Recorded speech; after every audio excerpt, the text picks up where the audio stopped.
प्रताप रुद्र बड़ा प्रतापी चक्रवर्ती सम्राट पद पर भगवान रघुनाथ जी विराजमान थे। श्री राम जी बड़े बड़े ब्रह्म ऋषि सब विराजमान, सभा लगी हुई थी। नारद जी बाहर मिल गए उनको और कहा, अंदर प्रभु के दर्शन करने जा रहे हो? नारद जी को प्रणाम किया। जी। तो वहां बहुत से ब्रह्म ऋषि बैठे हैं, सबको प्रणाम भी करोगे? हाँ जी, तो मर्यादा है संतों को प्रणाम। तो विश्वामित्र जी को भी प्रणाम करोगे? हाँ, क्यों, वो तो ब्रह्म ऋषि हैं। नहीं, वो ब्रह्म ऋषि कहाँ हैं? तो कौशिक वंश में प्रकट हुए, क्षत्रिय कुल में। तो उन्होंने कहा, नहीं, तपस्या से तो ब्रह्म पद प्राप्त किया है उन्होंने। हाँ, पर मूल में तो नहीं। आपका उद्देश्य क्या है? बस ऐसे कर लेना, माथा मत रखना। देवर्षि नारद जी के सब ऋषियों के माथा रखना। गए भगवान के दरबार में, भगवान को नमन किया, सब ऋषियों के चरणों में मस्तक रखा और विश्वामित्र जी के सामने जाके ऐसे करके ध्यान भी नहीं दिया। सभा जब पूर्ण हुई, विश्वामित्र जी के पास नारद जी बैठे, बोले, आपने कुछ देखा भगवान? विश्वामित्र जी ने कहा, क्या? वो प्रताप रुद्र को? नहीं, क्या बात क्या? सबको तो माथा रख के प्रणाम किया, आपको ऐसे किया, आपने देखा नहीं? वाह, हाँ ऐसे तो किया, ये तो देखा, हमारा ध्यान नहीं गया, इस पर कोई विशेष बात है? बोले, हाँ, वो कह रहे थे कि मूल में तो क्षत्रिय ही है ना, ब्रह्म ऋषि तो बाद में तपस्या से, उसकी इतनी हिम्मत, मतलब एकदम अग्नि प्रज्वलित कर दी। हमारा दंड तो मिलना ही चाहिए। देवर्षिनाथ, आप जैसे ब्रह्म ऋषि के साथ ऐसा वर्त उसको उधर सिखाया था और इधर ऐसे आवेश में खड़े हुए कहा, रघुनाथ, आपके दरबार में हमारा अपमान हुआ। भगवान, आपका अपमान कौन? प्रताप। वो जब चले गए, आपका आदेश क्या है? शाम तक उसका मस्तक हमारे चरणों में होना चाहिए। तो उनका प्रभु आपके सामने सत्य वचन कहता हूं, अगर सूर्यास्त होते होते मैं उसका मस्तक आपके चरणों में न डाल दूं, मैं रघुवंशी नहीं। आप शांत होइए। नारद जी ने बात पक्की।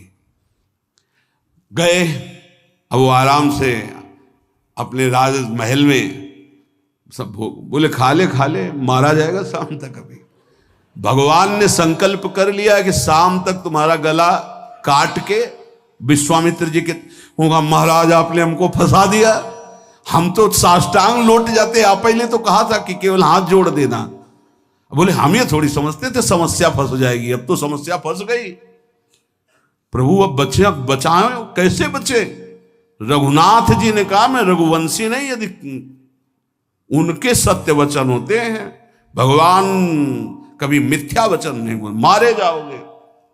प्रभु बचा लो। एक उपाय है, महाभागवत हनुमान जी बचा सकते हैं। उनका राम जी का विरोध हनुमान जी कैसे कर सकते हैं? बोले, अब जो कह रहे हैं, तो हमारी पहुंच तो है नहीं कि हनुमान जी से हम संभाषण कर सके इस विषय में। बोले, हनुमान जी को अगर कोई आज्ञा कर सकता है राम जी के अलावा, तो माता अंजनी कर सकती है। चलो हम तुम्हें मिलाते हैं। अंजनी की माता जी से मिला, साष्टांग दंडवत रोते हुए, मां रक्षा करो, बड़ी करुणा में। कहा कि बताओ क्या तुम्हें समस्या है? बोले, मां, त्रिभुवन में केवल आप ही जो हमारी रक्षा कर सकती हो। बोलो, एक राजा है जो मुझे मारना चाहता है, आप बचा सकती हो मुझे? राजा मारना चाहता है? मेरा पुत्र महाबली महाभागवत हनुमान है, मैं आज्ञा करूंगी, कभी मेरी आज्ञा को उल्लंघन नहीं करेगा। जाओ, मैं तुम्हारी रक्षा का व्रत लेती हूं। नारद जी मन में सोचे, काम बन गया, हमारा काम बन गया, क्योंकि अब प्रकाश होगा भगवान के नाम का। हनुमान जी महाराज आए, बेटा आज्ञा कीजिए मां, मैंने इसकी रक्षा का व्रत लिया है।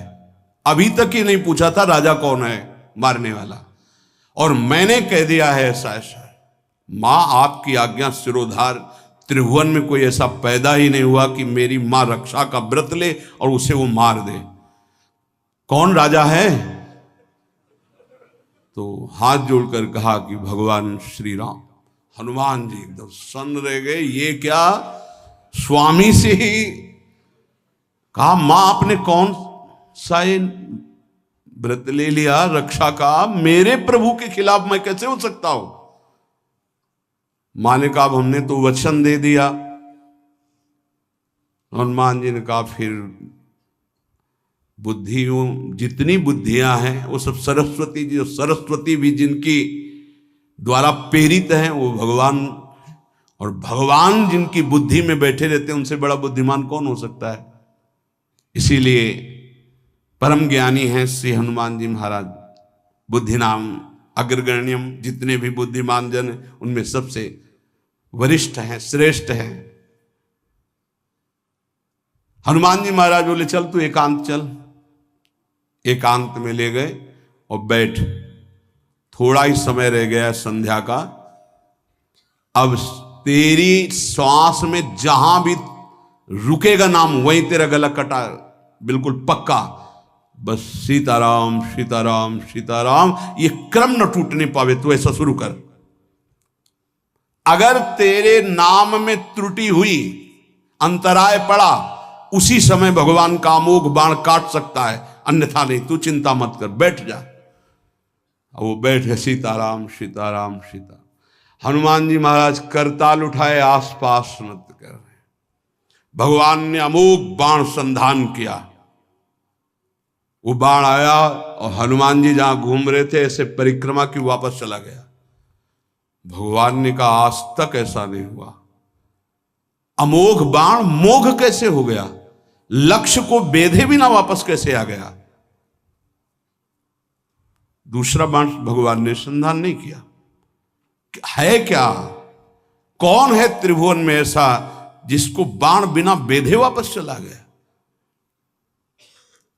लक्ष्मण जी से कहा कि जहां प्रताप रुद्र वहां तुरंत जाइए और देखिए बात क्या है। उसके गले को क्यों नहीं अमोघ बाण ने छेदन किया? गए, सर्वज्ञ हैं। वहां जो स्थिति देखी तो हनुमान जी की आंखों में अश्रु चल रहे थे। नाम संकीर्तन घूम घूम के, और वो आंख मूंदे बस सीताराम सीताराम। परम प्रेमी लक्ष्मण जी भी तालियां बजाकर शुरू कर दिया सीताराम सीताराम। राम जी ने विचार किया कि बाण तो वापस आ गया, लक्ष्मण जी वापस ही नहीं आए, सूचना ही नहीं। और विश्वामित्र जी कह रहे हैं तो आपने प्रण लिया था कि संध्या होते होते।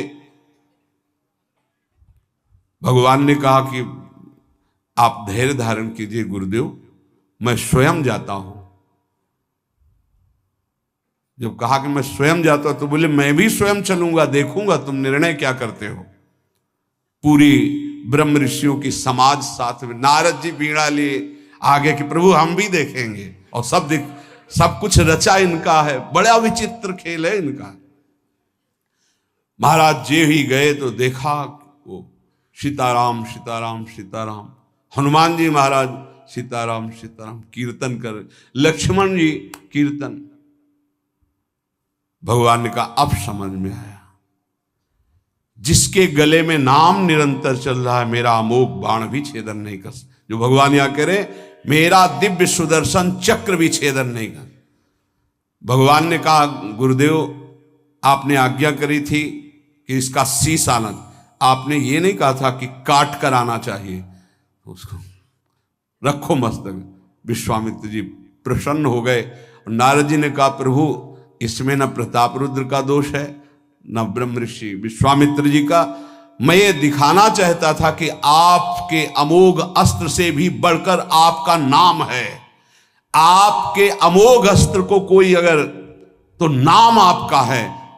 भगवान ने यहां जो कहा कि मेरा सुदर्शन चक्र भी उस गले को नहीं काट सकता जिससे नाम चलता है। विश्वास कीजिए।